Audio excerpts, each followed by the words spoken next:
ശരി, ഇനി driving licence എടുത്തു, അത് കൈകളില്ലാത്തൊരു കുട്ടി എടുത്തു, കാലുകൾ കൊണ്ട് ഡ്രൈവ് എന്നൊക്കെ പറഞ്ഞ് വാർത്തകൾ വന്നതിന് ശേഷം പിന്നീട് അങ്ങോട്ട് നമ്മൾ പോയൊരു ലെവലുണ്ട്, ഒരു സെലിബ്രിറ്റി ലെവലിലേക്ക് പോയിട്ടുണ്ട്. കാരണം എല്ലാവരുടെയും ഒരു സംസാര വിഷയമായിട്ട് മാറി എന്നുള്ളതാണ്. അപ്പോൾ അങ്ങനെ ഒരു ലൈഫ് ചേഞ്ച് വന്ന സമയത്ത് എന്തൊക്കെയാണ് ശരിക്കും ബാധിച്ചത്? എങ്ങനെ അതിനെ കാണുന്നു ആ ഒരു ചേഞ്ചിനെ? ചേഞ്ച് നന്നായിട്ടുണ്ട്. നല്ല തിരക്കുകൾ വന്നിട്ടുണ്ട്. പിന്നെ ഞാൻ ഡിസൈനറാണ്, ഗ്രാഫിക് ഡിസൈനറാണ്. അപ്പം നമ്മുടെ വർക്കിന് വേണ്ടിയിട്ട് അത്രയും സമയം എനിക്ക് കിട്ടാറില്ല മെയിനായിട്ട്. കാരണം ഫോൺ കോൾ ഇങ്ങനെ വന്നുകൊണ്ടിരിക്കുകയാണ്. പിന്നെ പല സ്ഥലങ്ങളിലും നമ്മൾ സംസാരിക്കാനായിട്ട് സ്പീച്ചിനൊക്കെ പോകാറുണ്ട്.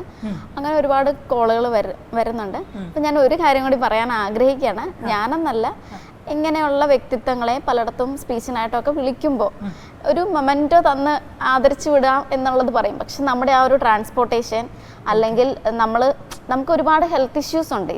ഈ ഡിസബിലിറ്റി കാരണം തന്നെ നമുക്ക് പല ഹെൽത്ത് ഇഷ്യൂസും വരുന്നുണ്ട്. അപ്പോൾ ഈ ഒരു ദിവസത്തെ ട്രാവലിന് ചിലപ്പോൾ നമ്മൾ 2 ദിവസം കിടപ്പാവുമായിരിക്കും. ഞാനെന്നല്ല, ഈ പറയുന്ന ആൾക്കാർ. അപ്പോൾ ഇതൊരു നല്ല രീതിയിൽ എടുക്കണം ഓഡിയൻസ്, അല്ലെങ്കിൽ ഇത് കാണുന്നവർ. അപ്പം ജസ്റ്റ് ഒരു മൊമെൻറ്റോ തന്ന് വിടാതെ നമ്മൾ അവിടം വരെ വരുന്നതിനുള്ള ആ ഒരു ഇത്, അല്ലെങ്കിൽ തീർച്ചയായിട്ടും നമ്മുടെ സമയവും ഒക്കെയാണ് നമ്മൾ അവിടെ ഇൻവെസ്റ്റ് ചെയ്യുന്നത്. ഓരോ സ്റ്റേജിലോട്ടും പോകാനായിട്ട് നമ്മൾ പ്രിപ്പയർ ചെയ്യേണ്ടതായിട്ടുണ്ട്.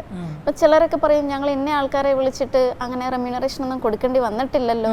തീർച്ചയായിട്ടും ഏതൊരു സെലിബ്രിറ്റീനെ വിളിച്ചിട്ടുണ്ടെങ്കിൽ അവരുടെ സമയത്തിനും എല്ലാത്തിനും വാല്യൂ ചെയ്യുന്നുണ്ട്, അതിന് തക്കതായിട്ടുള്ള റെമ്യൂണറേഷൻ കൊടുക്കാറുണ്ട്. അപ്പം ആ ഒരു കാര്യം കൂടി കൺസിഡർ ചെയ്താൽ നല്ലതായിരിക്കും എന്ന് തോന്നിയിട്ടുണ്ട്. അല്ല, നല്ലതായിട്ട് ചെയ്യുന്ന ആൾക്കാരുണ്ട്, നമ്മളൊന്നും അവരോട് പറയേണ്ടതായിട്ട് വരുന്നില്ല. ഇന്നിപ്പം എനിക്ക് സംസാരിക്കേണ്ടതായിട്ട് വരുന്നുണ്ട്. കാരണം ഞാനത് റിയലൈസ് ചെയ്താണ്, ഒരു മൊമെൻറ്റിൽ നമ്മൾ മാത്രമേ ഉണ്ടാകത്തുള്ളൂ. കാരണം നമ്മൾ ഫേസ് ചെയ്യേണ്ട പല കാര്യങ്ങളും നമ്മുടേതായിട്ടുണ്ട്. അപ്പം അതിൽ നമ്മൾ മാത്രമേ ഉണ്ടാകത്തുള്ളൂ.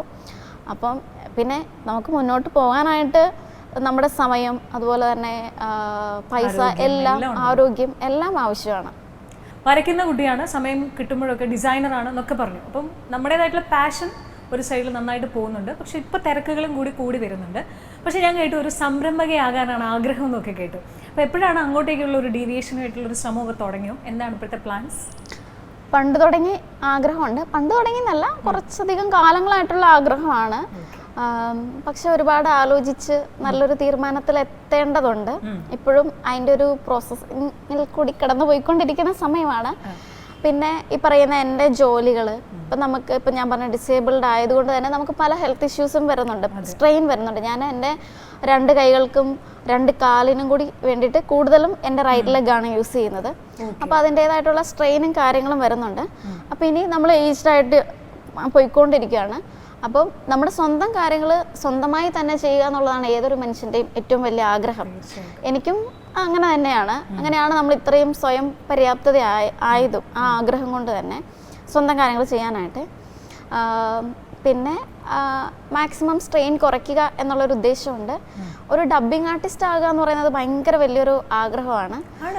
ഇപ്പം ഞാൻ 2 പ്രോജക്റ്റിന് ഡബ്ബിങ് ചെയ്തു. വലിയ ബിഗ് ബഡ്ജറ്റ് മൂവീസ് ഒന്നുമല്ല. മൺവിളക്ക് എന്ന് പറയുന്നതും 3 Days എന്ന് പറയുന്ന ഒരു മൂവി, 2 മൂവീസിന് വേണ്ടിയിട്ട് ഡബ്ബിങ് ചെയ്തിട്ടുണ്ട്.